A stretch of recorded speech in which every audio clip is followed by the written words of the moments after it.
So என்ன பண்ணுவோம், இப்போ வந்து ஒரு சின்னதாக ஒரு will just form a group. சின்னதாக ஒரு குரூப், ஒரு 5 பேர் அல்லது 4 பேர் அப்படி குரூப்பாக உட்காந்துட்டு, why we need a group is because நம்ம வந்து ஒருத்தருக்கு ஒரு கிளாரிஃபிகேஷன் இருந்துச்சுன்னா இன்னொருத்தர்கிட்ட கேட்டுக்கலாம்.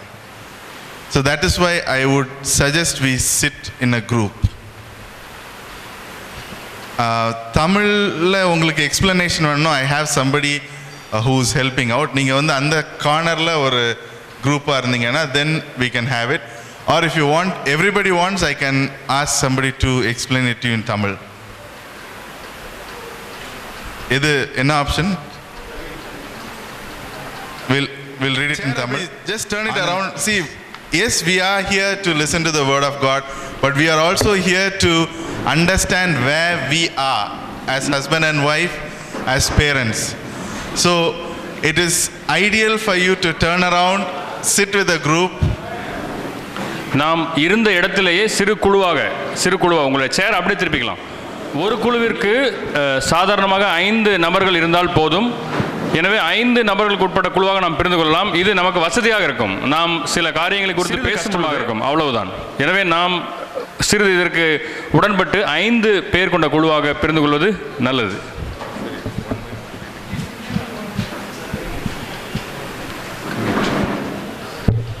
நாம் அந்த தாளின் ஒவ்வொரு பகுதியாக செல்வோம்.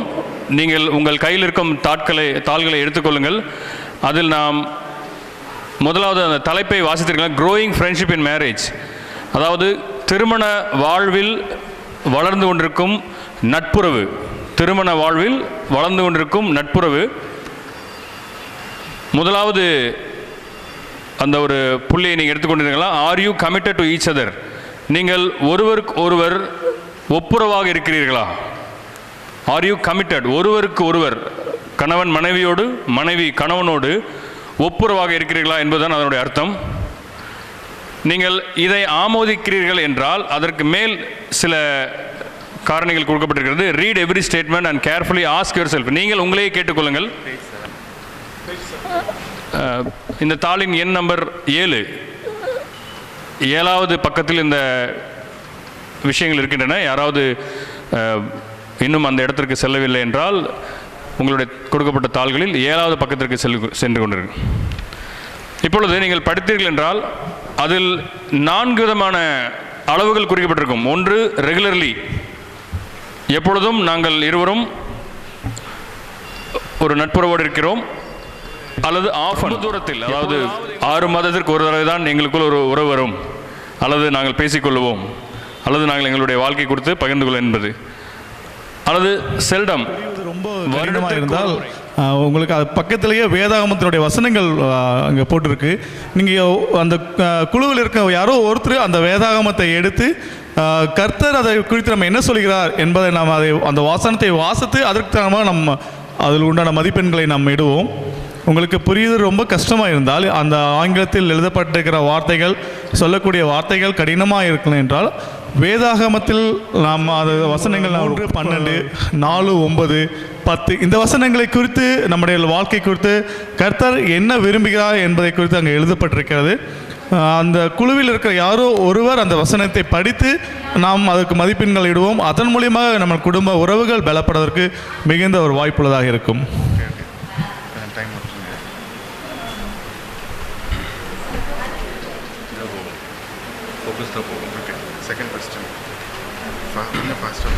நான் இரண்டாவது புள்ளியை வாசிக்கிறேன். Do you love each other?